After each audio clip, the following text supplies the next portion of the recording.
महाराष्ट्र के उप मुख्यमंत्री अजीत पवार आज हमारे बीच नहीं रहे। अजीत पवार एक विमान दुर्घटना का शिकार हो गए।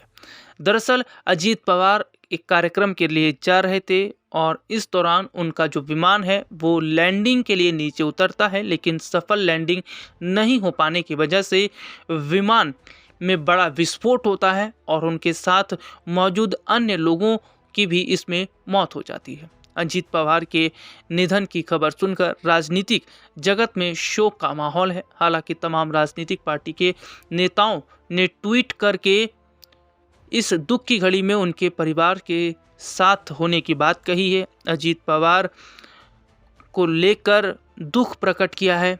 इस बीच खबर ये सामने आई है कि अजीत पवार के कई ऐसे सपने भी थे जो सपने अधूरे रह गए।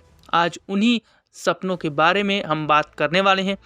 अजीत पवार के परिवार की बात करें तो उनमें कुल 4 सदस्य शामिल हैं। उनकी पत्नी सुनेत्रा पवार, बड़े बेटे पार्थ पवार और छोटे बेटे जय पवार अक्सर उनके साथ सार्वजनिक कार्यक्रमों और चुनावी अभियानों में नजर आते रहे हैं।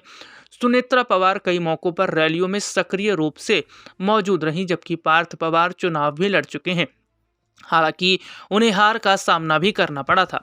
परिवार के अन्य सदस्यों में उनके बड़े भाई श्रीनिवास पवार हैं, जो पेशे से बिजनेसमैन हैं और दोनों भाइयों के रिश्ते अच्छे माने जाते हैं। उनकी बहन का नाम विजया पाटिल है। अजीत पवार के चाचा शरद पवार महाराष्ट्र की राजनीति के सबसे बड़े और प्रभावशाली नेताओं में गिने जाते हैं। अजीत पवार का राजनीतिक सफर उतार चढ़ाव, विवाद और सत्ता के केंद्र में रहने से भरा रहा है। उनका जन्म 22 जुलाई 1959 को अहमदनगर जिले के देवलाली प्रवरा गांव में हुआ था। पिता अनंतराव पवार के निधन के बाद उन्हें पढ़ाई बीच में छोड़कर परिवार की जिम्मेदारी संभालनी पड़ी। उन्होंने 1982 में सहकारी चीनी कारखाने के बोर्ड सदस्य के रूप में राजनीति में कदम रखा। 1991 में वे बारामती से लोकसभा सांसद बने और बाद में यह सीट शरद पवार के लिए छोड़ दी। 1999 के बाद एनसीपी सरकारों में उन्होंने कई अहम विभाग संभाले और 2010 से लेकर अब तक वे रिकॉर्ड 6 बार उप मुख्यमंत्री बन चुके हैं। बगावत, गठबंधन, बदलाव और सत्ता संघर्ष के बावजूद बारामती में उनकी पकड़ बनी रही और इसी राजनीतिक सक्रियता के बीच सामने आई यह विमान दुर्घटना महाराष्ट्र की राजनीति में एक बड़ी और चौंकाने वाली घटना मानी जा रही है।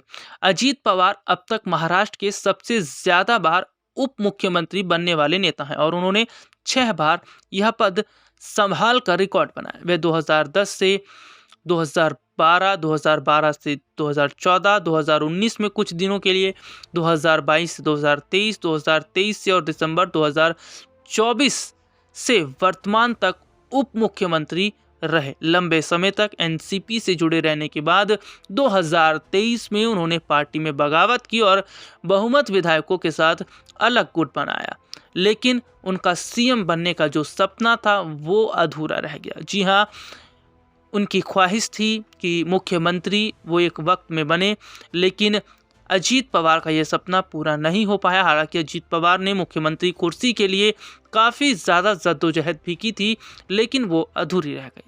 बता दें कि 2024 में चुनाव आयोग ने उनकी पार्टी का नाम और चुनाव चिन्ह उनके गुट को दे दिया था। जैसे कि उन्होंने अपने चाचा से जो बगावत की थी, उसके बाद में अलग पार्टी अजीत पवार ने बनाई थी, जिसके बाद उनकी पार्टी एनसीपी अजीत पवार गुट के रूप में जानी गई। वर्तमान में वह बीजेपी और शिवसेना के साथ महायुति गठबंधन में है और 2026 में देवेंद्र फडणवीस सरकार में उप मुख्यमंत्री के पद पर अजीत पवार थे। उनकी छवि एक मेहनती, समय के पाबंद और विकास कार्यों पर केंद्रित नेता की रही। हालांकि 2012 के सिंचाई घोटाले के आरोप और 2013 में सूखे पर दिए गए विवादित बयान को लेकर वो आज आलोचनाओं में भी रहे थे।